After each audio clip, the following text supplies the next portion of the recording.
on. Good afternoon, everybody. Welcome to the Heat Train Grant Heat Network Competition webinar. Apologies for a few minutes late. We've had some technical issues, and our presenter is hopefully, our lead presenter is hopefully going to join shortly, which is Alex Pearson. So just while we wait for Alex to come in, we'll do introductions so you know who we've got in the room. I'm Michael Gallagher, so I'm head of the Midlands Net Zero Hub. Jack, I'll hand over to you. Hi everyone, Jack Hayhoe. I am one of the Net Zero project managers. I'm supporting this project through the competition phase and will be working on getting the assessments scored and sorted. Phil? Jack. Hi, I'm Phil Jones. I'm an engineer. I'm a heat network specialist and working in support of DESNZ. I think I'm allowed to use that acronym. So I'm wearing a DESNZ hat today. Yeah, I'm here for technical questions, really. Phil and Catherine. Hi everyone, I'm Catherine. I'm the comms and marketing lead for the hub, so I'll be supporting with any comms and marketing aspects. Thanks, Catherine. So just before we dive into the slides, I'll give Alex that minute or so to hopefully join us. I think what's really exciting about this is from the Midlands Hub perspective, we've been working on a number of projects or programmes for the Department of Energy Security and Net Zero. And we're seeing throughout some really interesting activity right from the skills development all the way through to the delivery of large-scale projects on the ground. On the skills training side of things, there's been an awful lot of activity over the last couple of years, an awful lot of support out there to upskill the workforce in retrofit.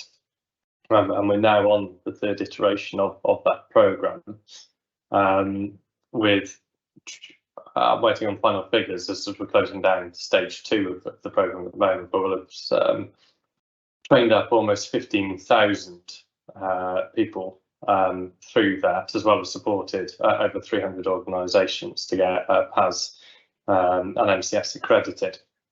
So there's been a lot of activity and support in there, which is great because we know there's been a big shortage of skills in the area of retrofit and low carbon and energy efficiency.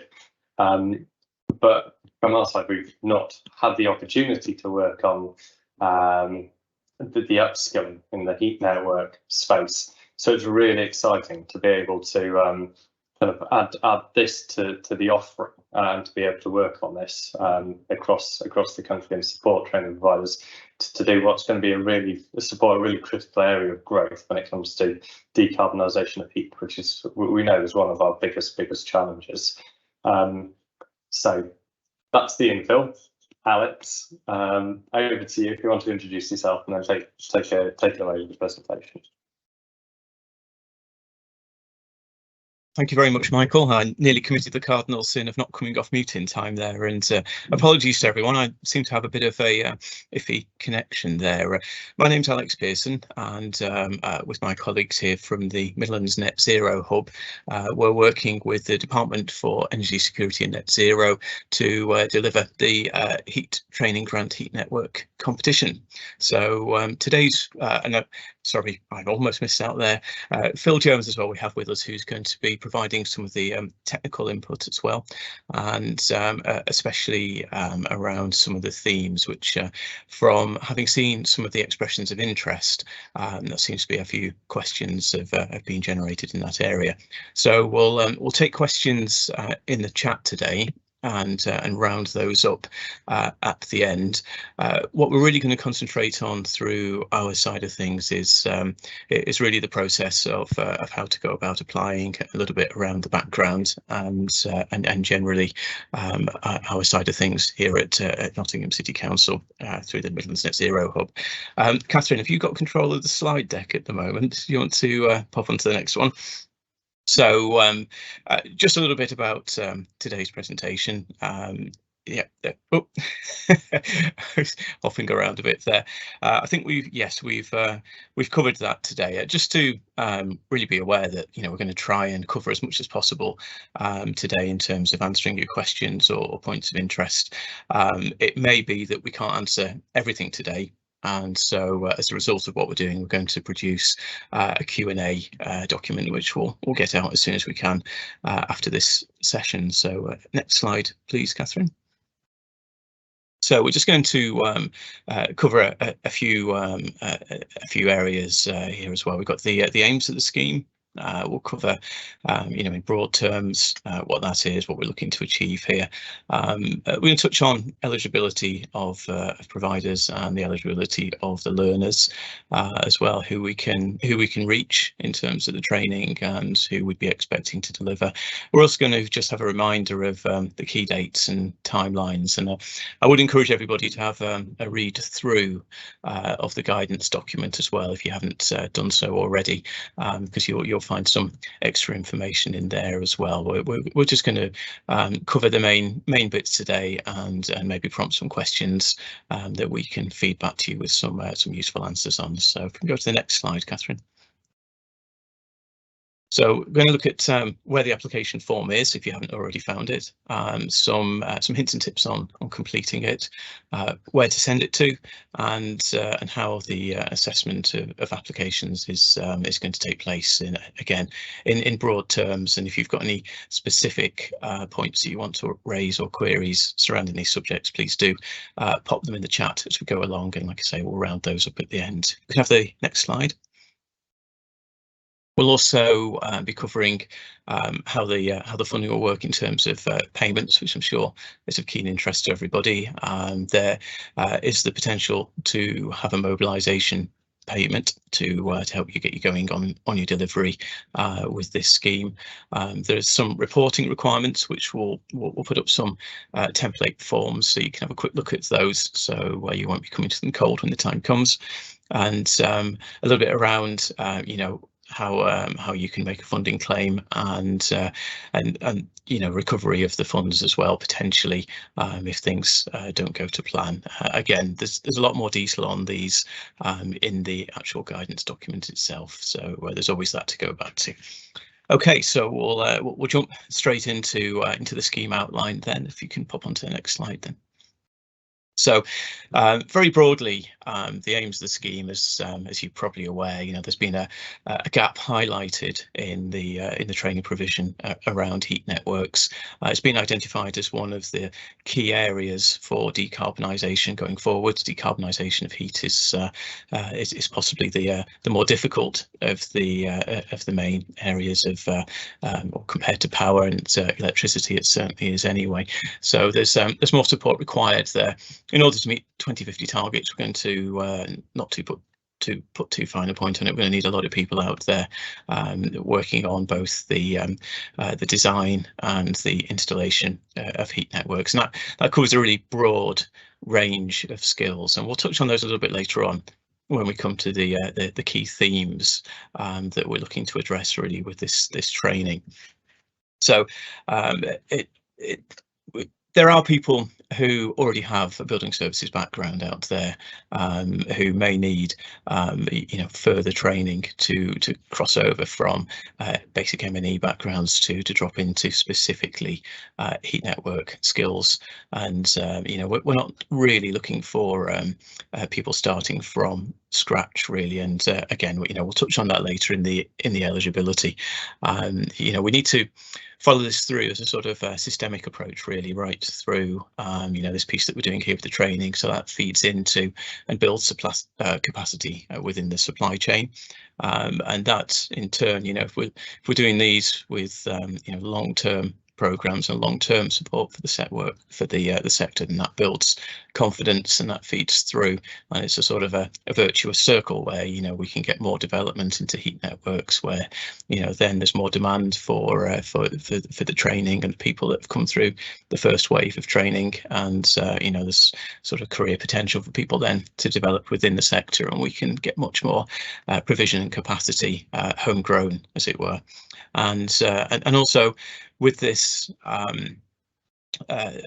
program, we're very interested in the sort of feedback that we can get, so that we can develop new programs and learn from what we're doing here and really refine things. You know, if we find that there's a lot of provision in certain areas, just to pick something at random, say heat metering and billing, and there's not so much in other areas, then the next iterations of this scheme might skew things a little further to areas where there hasn't been as much coverage in this scheme. So we've got that as a sort of a feedback loop as well, and so we do try and incorporate the learnings from previous schemes. I mean, we've been doing the heat pump training scheme as well, and some of the early lessons and learnings from that we've kind of incorporated into where we are with this one as well. And I'm sure some of you have also taken part in the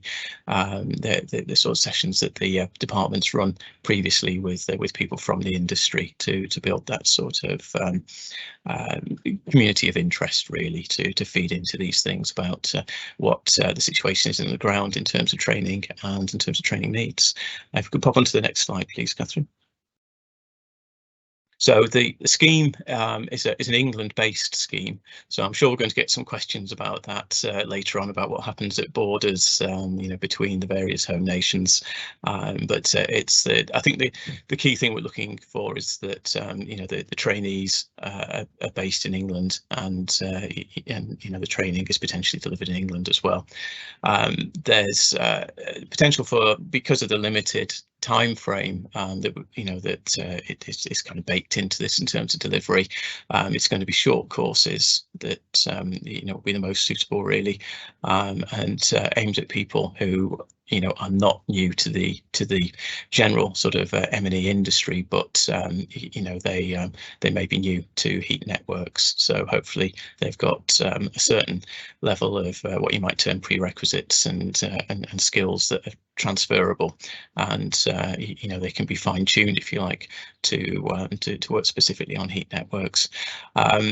Again, and we'll probably cover this point as we go through a little bit more on the eligibility, but it's not really intended to support apprenticeships and sort of new entrants, college leavers, etc. It's in order to increase capacity as quickly as possible, you've really got to look at people that are already in similar industries, and with a little bit of upskilling, can start to provide some capacity here in the heat network sphere.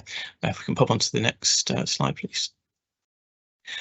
So because we're well aware that there aren't a great many suitable courses out there, particularly on some of the specifics. I mean, in previous webinars we've had mentioned areas around training, manufacturers training in welding, plastic welding pipes and things, they don't exist out there at the moment, but there's an obvious need for them. So we are looking at non-accredited courses. It's quite possible these could be delivered by a mixture of online and face-to-face. I mean, we're very open about what we're asking for, but any proposal will be assessed to ensure it meets the broad aims of the scheme. So it's not really a case of certainly not a case of anything goes, but anything is encouraged that can deliver the aims and objectives of the scheme.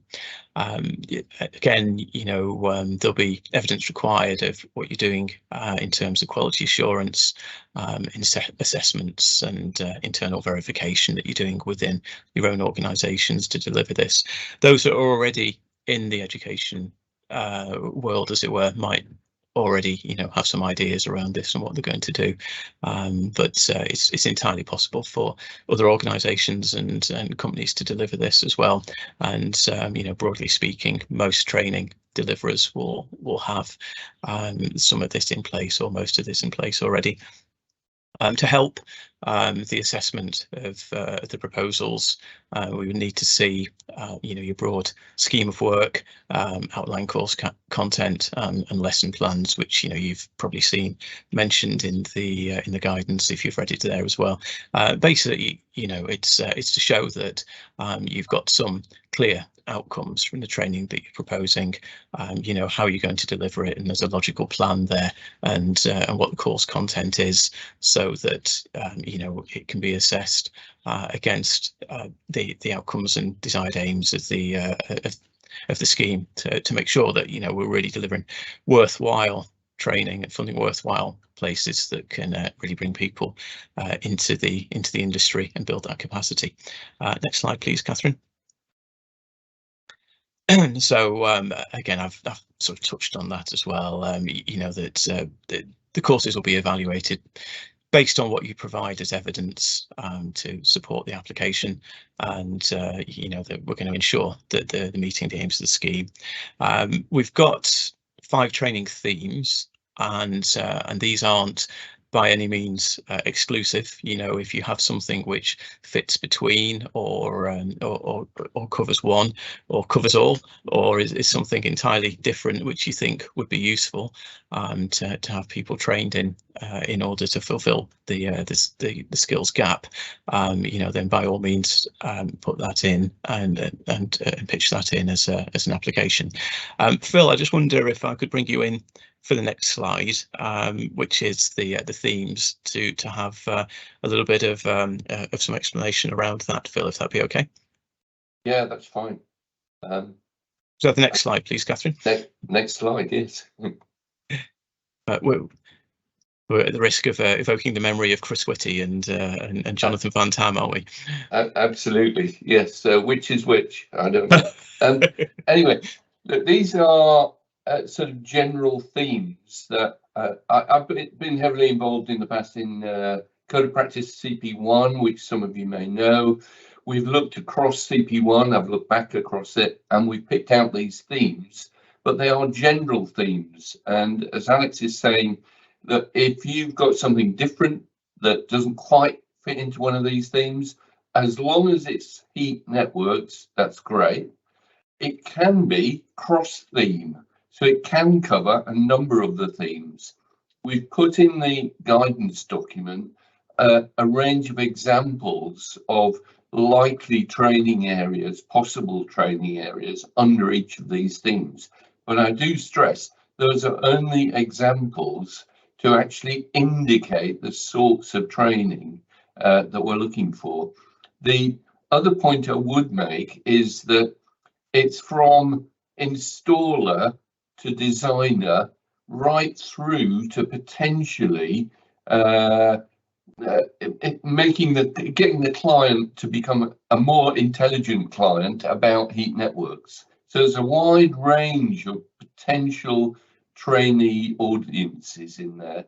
We're really looking for a wide range of ideas coming through, and as Alex points out, we're going to have still gaps in the market later on.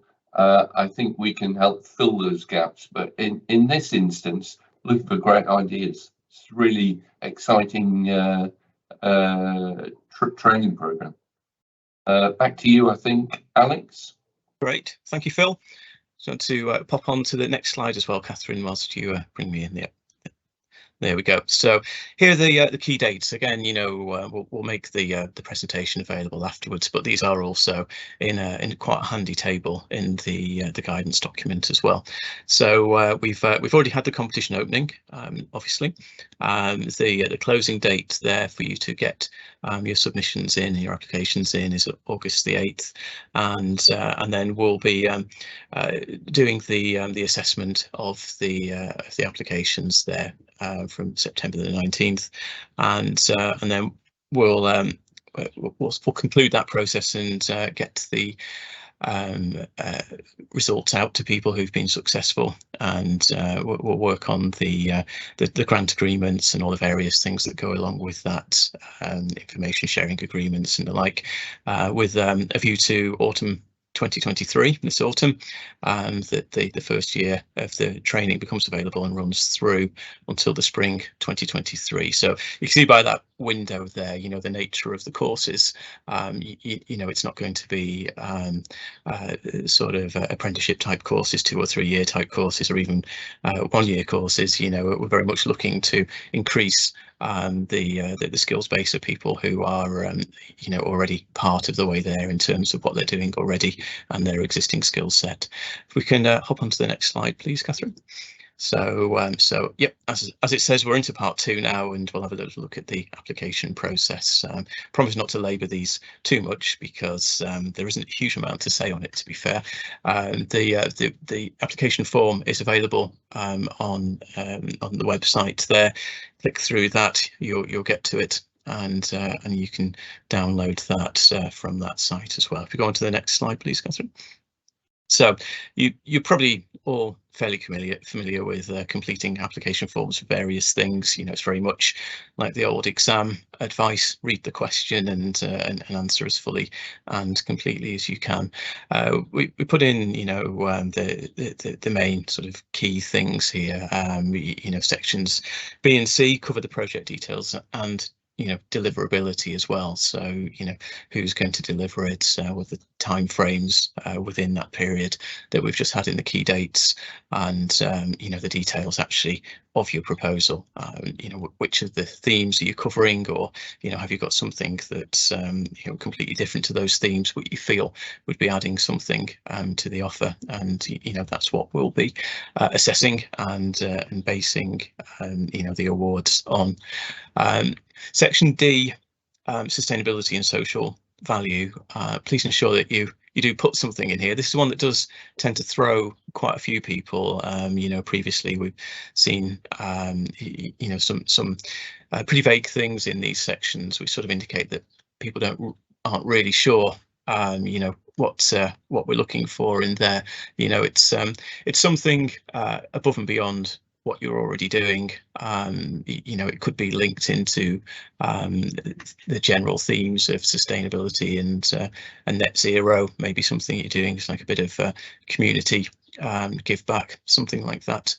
You know, there might be a local energy group on your patch that you might want to do something for, something like that. You know, really, it's just as long as, you know, you're covering those sort of the key areas there. It's social value and it's sustainability, and, you know, it can cover a whole range of things. But please do ensure that you know, you put something in there as well.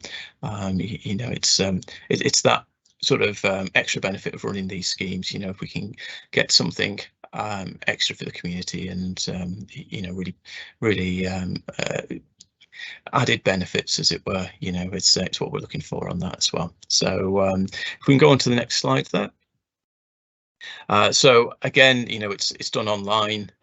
It's sending it to us here. I think maybe the thing that may throw some people is it's going to the Nottingham City address, and it's not a Department of Energy Security and Net Zero address, because we're doing the administrative work on this side for the department, and we're working with the team there and Phil to provide the technical backup and assistance in assessing the bids as they come in. Can I have the next slide, Catherine?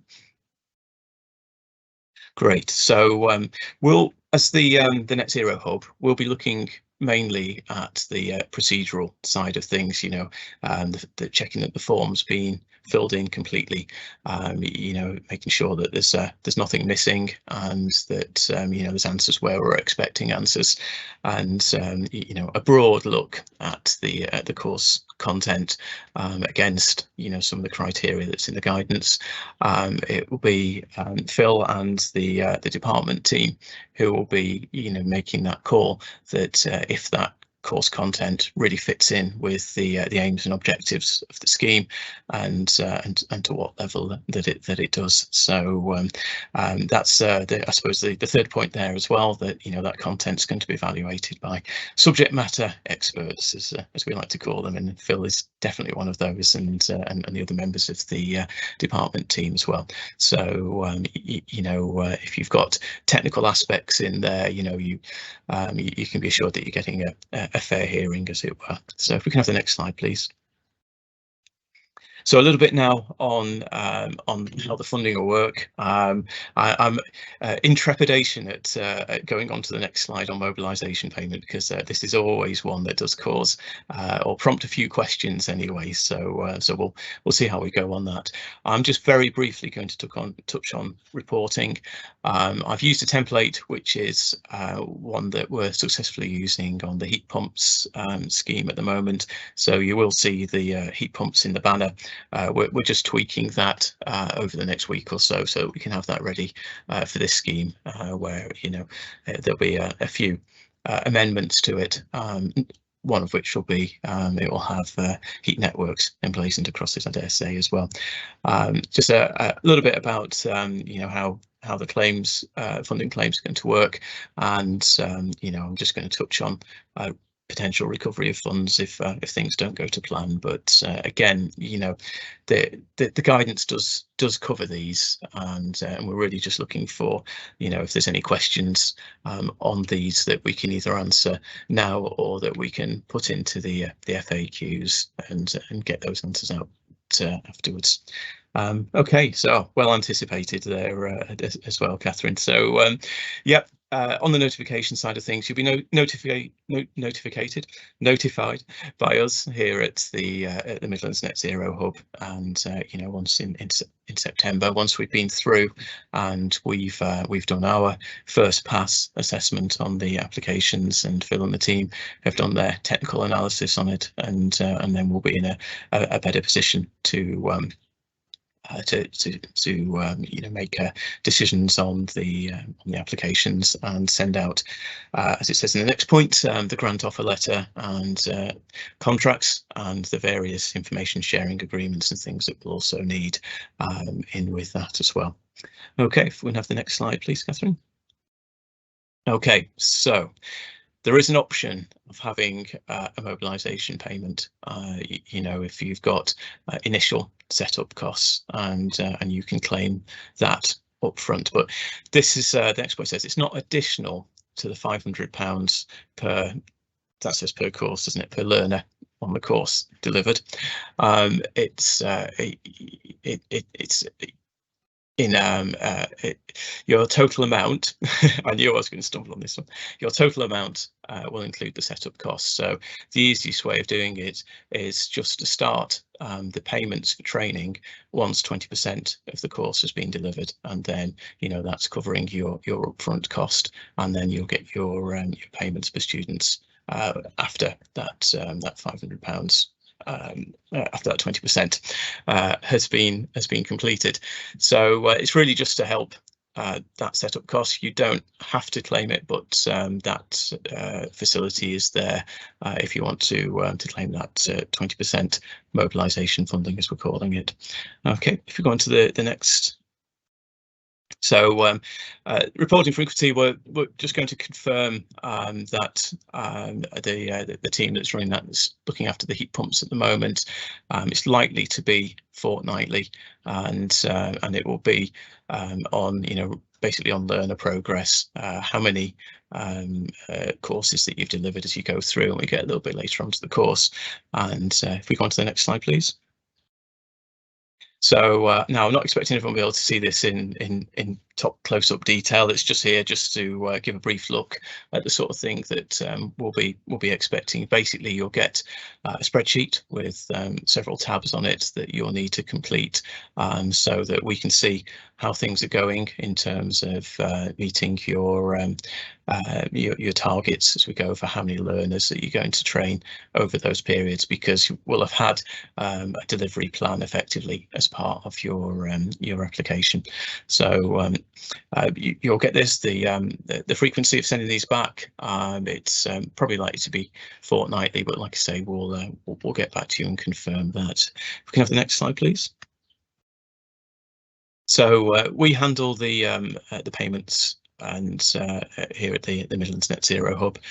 It's linked to the submission of the reports, so you put in a claim saying how many learners have qualified in that particular period, and it's usually your payment for the month that has just been completed. So again, we'll confirm on that probably when we send out the Q&A document as well.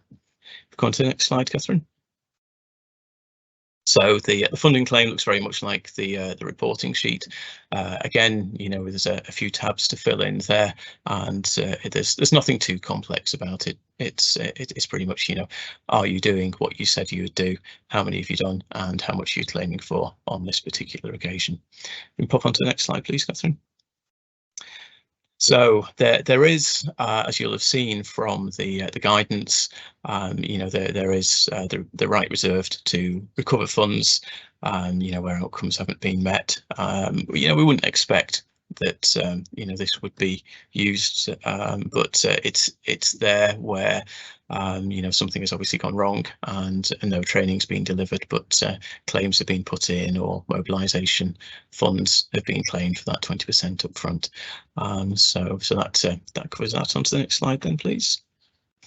Okay. Sorry, it's a bit of a gamble through on some areas, and we do have some things still to confirm with you, which we'll do when we send out the Q&A in terms of some of those frequencies of reporting, etc. Once we've got those confirmed. So I can see there's a little red dot appeared on the Q&A, so I think there's some questions come in. So if everyone's okay with it, we'll go over and have a look at some of the Q&As, if that's okay.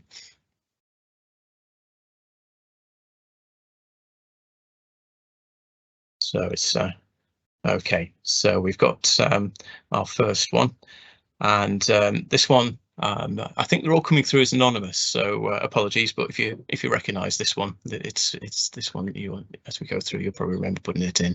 So we're an experienced design and build heat networks contractor, and we believe we could offer valuable training against the design of heat networks in particular. We haven't previously offered training, however, is a lack of previous training experience likely to rule us out or work strongly against us? I would say not. We're trying to encourage you know, a diverse range of respondents. If you can fill in the sections on the application form, that, you know, that's really what we're looking for. There's some aspects of heat network installation which are manufacturer specific, for instance, and that would be difficult for a college or other training provider to deliver. So, you know, yes, we very much encourage a wide range of applicants. Phil, was there anything that you might like to add to that at all? Yeah, I totally support what you just said, and yeah, I would really add one thing, and that is, if you've not had any previous training experience, if you've not done any training in the past, what I think will help your bid is who is going to deliver it. Because if they have never delivered training of any sort previously, I think that's a big factor. So I'm trying to say, I guess, in shortened terms, you can't just get a guy off the design team to do some training and he's never trained before. He might be technically very good, but actually not a good deliverer of material. So I think that's the only thing that we'd probably watch for. Yeah, I definitely echo that, and of course, you know, it does give the opportunity for collaboration, you know, with you know, maybe other local training providers or organisations. You know, you could do the technical side of the course content and get, you know, someone with training experience in to deliver. So there's definitely nothing to stop that sort of collaboration going on as well. There'd need to be obviously a clear lead who would be, you know, the named lead on the application, really, in that case. Okay, I hope that answers your question, and thank you, Phil, for your input there as well. We've got a very specific one, question on the application form, section C, Q2. asked about the evidence to demonstrate that you can deliver. What sort of evidence would you consider appropriate? We've kind of covered that a little bit really there about you know, who's going to deliver this in terms of some you know, staff maybe with training experience or relevant qualifications. It's really going to be, and this is one of the reasons why we've asked for the scheme of work and lesson plans. You know, we'll be able to see from that you know, whether or not it's a deliverable proposal or not. And again, that will go through technical assessment, and Phil will cast his eagle eye over it. And I have a background in education as well, so you know, from our side of things, I'll be able to have a look at that and see if that's a viable scheme in terms of you know, the sessions that you're planning to deliver, how they fit into a wider scheme of work, and also what sort of assessment you're looking at doing. You know, are you doing written assessment? Are you doing practical assessments? You know, you're doing naturally occurring evidence and doing it that way as well. There's a whole lot of ways to skin the proverbial heat network cat, as it were. So you can, you know, we're really looking for innovative and imaginative solutions really to this this call.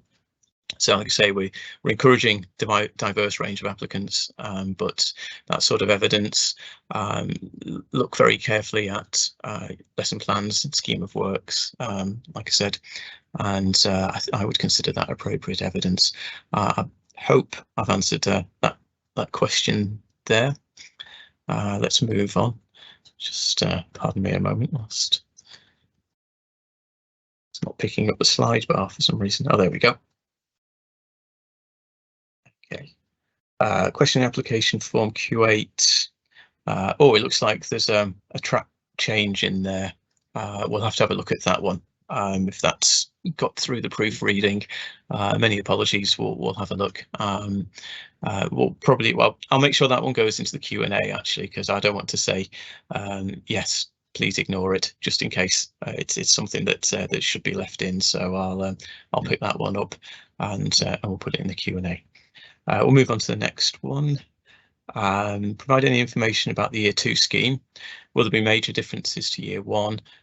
Would applicants struggle to be successful in Year 2 without applying for Year 1? Year 2 is very much going to be built around the experiences of Year 1. So I think from the question as I read it, it's not that we're looking for people to deliver a 2-year course and Year 1 is this year, and then applicants might be doing foundation, for instance, and then go into Year 2 and do a slightly higher level course. I think, you know, really what we're looking for is, you know, to improve on our side in terms of delivery for the Year 2, but also build on the lessons. And that example that I cited before, really, you know, where we may find that there's a lot of delivery in one area and not so much in others. And, you know, we'd sort of dive into that a little bit and see why that is. You know, is it because it's easier? Jack, you've got your hand up there. And you're on mute, sorry. There we go. Apologies for that. So I didn't know the best way to kind of jump into the conversation there, so I just put my hand up patiently in the background. I just wanted to kind of add to your answer there a little bit, Alex, and say, I think if you are a provider or a manufacturer who's thinking about putting together a course but don't feel like you're going to be ready for Year 1, we would say don't be put off to applying for Year 2 funding. I think one of the key things which we want to do is understand and learn from this first year of funding, and then we can roll that into the next year as well. So it's not a requirement for Year 2 that you have had to have been successful in Year 1. I just thought it was important to make sure that people were aware that it's not a necessity that you've had to have had funding in that first round. Thanks, Jack. Yes, I've just reread the question, and I think I was talking about the actual learners and not the people delivering the course. So thank you for that. Well picked up. And I shall keep a lookout. I hope you didn't have your hand up for too long there, Jack, before I saw you.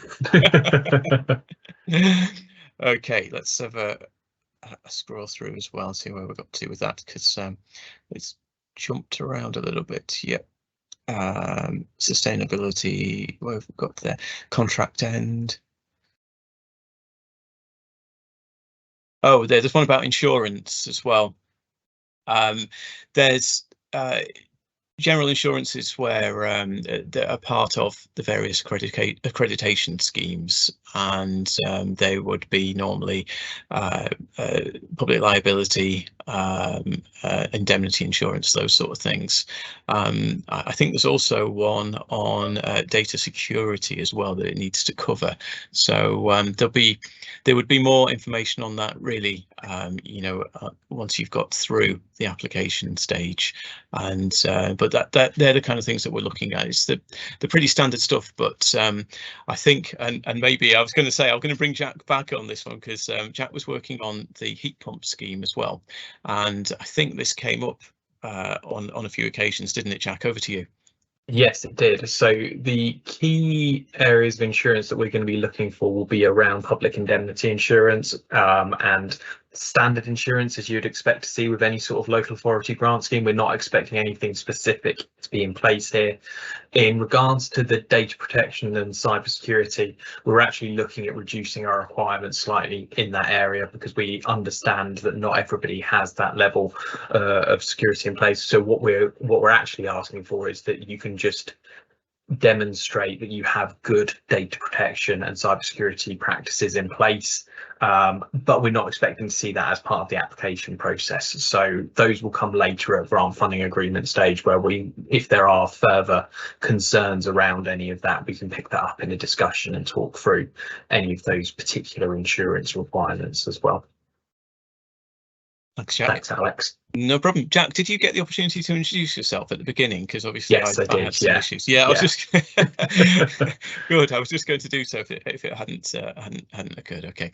And also, Catherine, are some of these being deleted as we answer them from the chat? Because I keep seeing it jumping around, or am I missing some with it updating? Oh, looks like Catherine's frozen there, I think. Okay, I'll just work through them then. And apologies if I miss anything on this read through. Hopefully we can take a screenshot and get the questions at the end for the Q&A. So we've got one Alex, about. Sorry, publishing them as you work through, which is why they're jumping about. Sorry, Michael. The questions have been published as you work through them, so they will keep moving. So okay. If you work down the screen, it's fine. Nothing will be missed. Nothing's disappearing. Phew, thank you. I'm not having a good day with IT today, I'm afraid, am I? So okay, so we've got one on here about the application form. Again, it looks like the header says excluding supporting documentation, but there isn't a request for any supporting information. Could you clarify if they need anything other than the form? Again, let me have a check on that one, and we'll put that one as an answer together in that FAQ document as well, unless anyone else on our side of things, Jack or Phil. No, okay, we'll save that one, and we'll get back to you on that one. We'll have a scroll through. We've got one on eligibility for unemployed, employed, unemployed, self-employed, or both. I shouldn't have thought self-employed would be too much of an issue. I suppose really covering all three of those. That might be one we just seek a bit of clarification on. It's not specifically, what we're doing here isn't specifically aimed or targeted at any particular group, as I think from the question, maybe people have experienced some ones where you have been requested to show how you're actually helping more long-term unemployed into work or something like that. So there isn't any particular eligibility requirements there. I think the main thing is that people would be able to complete the course within the time, and they have you know, they have that background. They're not coming from a cold start, so they've got some building services experience already. And again, you know, that'll be all in that deliverability section, and you know, we'll have a look at that and see if you're you know, if we think that for those prerequisites that you're asking and for the particular groups that that you're targeting, you know, whether that's viable or not. So preferences for the length of courses offered. I realise I'm doing an awful lot of the talking here, so does anyone else want to chip in on this? I mean, obviously we've got to fit in within that time frame, so it's not going to be multi-year courses. Again, I think from the subject matter, really, I wouldn't expect it to be you know, 1 or 2 week courses either, but I don't know, Phil, have you a view on that particularly? I would be tempted to suggest that half-day, 1-day courses might be a preference. Oh, okay. But that's probably only because if it is employed and self-employed people coming through onto those, their time will be limited anyway. I think a week-long course is a harder one to sell, but I don't think it's. I don't think we'd sort of dismiss it on that basis. No. But if it was, if I'm being extreme, if it was a month long, then I think that probably wouldn't be appropriate. Yeah. Hope that helps a little. I think it's also worth noting that it is possible to have a week-long course split over multi-weeks as well. So it could be a month-long course, but it's half a day a week or something along those lines. So it's, in terms of hours spent, we're not expecting, you know, 300 plus hours courses. That would be ridiculous under this sort of time frame. But you know, we're not saying that it needs to be a day, all done and dusted, certified. It can be split over multiple days if that's a preference for you, or easier for you as well. Great, thanks, Jack. I think the next question that I can see anyway is regarding postcodes in the application form, and that training centres may not have been booked at the time of submitting the applications. Is it okay to give names of towns with specific venues to follow later? I'm not dead sure on that one. It's not come up, but I don't see why not, because it's the regional sort of coverage that we're looking at. So that would give a general indication of where you're pitching your training at. So yeah, we'll confirm that in the Q&As, but unless anyone wants to chip in with if there's any particular issues there. No. It might be good to actually give an example of the sort of place you're looking at in Barnsley or wherever, but not necessarily having done the deal to actually sign up for a particular date. Thanks, Phil. That makes sense. And will there be opportunities to work with other successful applicants to share activities around communications and marketing? Don't see that as being any particular issue. I mean, we'll be, you know, there'll be a website run by the department, which hopefully will drive interest towards the courses that are listed on there. Again, you know, confirmation of Q&A. Oh, Catherine, yep, do you want to come in on that one? Yeah, thanks, Alex. I was just going to say, in previous iterations of skills training schemes that we've run, we, as the Hub, have supported comms and marketing opportunities and collaboration through creating things like toolkits and shared assets. So we could certainly look to do that for this scheme if that was going to be helpful to any of the training providers. Great, thanks, Catherine. And then we've got, I can see some technicalities in the next one there from Daniel Davies. Thank you for the question there. We already have an established academy in the UK that deliver training from design to shrink and welded joint installation for new and existing customers that intend to use the Logstor pre-insulated district heating products. Would this be applicable to us? Well, I'm thinking so. You've got the Design Academy there. Looks like you're delivering training already. It's in an area which, you know, probably covers one of those 5 themes. I don't know, Phil, do you want to come in on this one? Yeah, I mean, I don't see any problem with that. I'll make a sort of slightly tangential point, if I may, that we're not looking for courses that actually just sell a single particular product from a single particular manufacturer. I mean, I think it's okay to put, the way I usually describe it is a slide at the front that tells you all about a particular company, and then the rest needs to be about the technicals. So I'm not looking for sales-driven product training delivery. Yeah. But and I wouldn't dream that this particular company would do that, but I'm just pointing it out to others on the call that actually, you know, it's got to be about the technical training. We've got to upskill people in Heat Networks, and you know, sales courses ain't what we're looking for, really. Brilliant, thanks, Phil.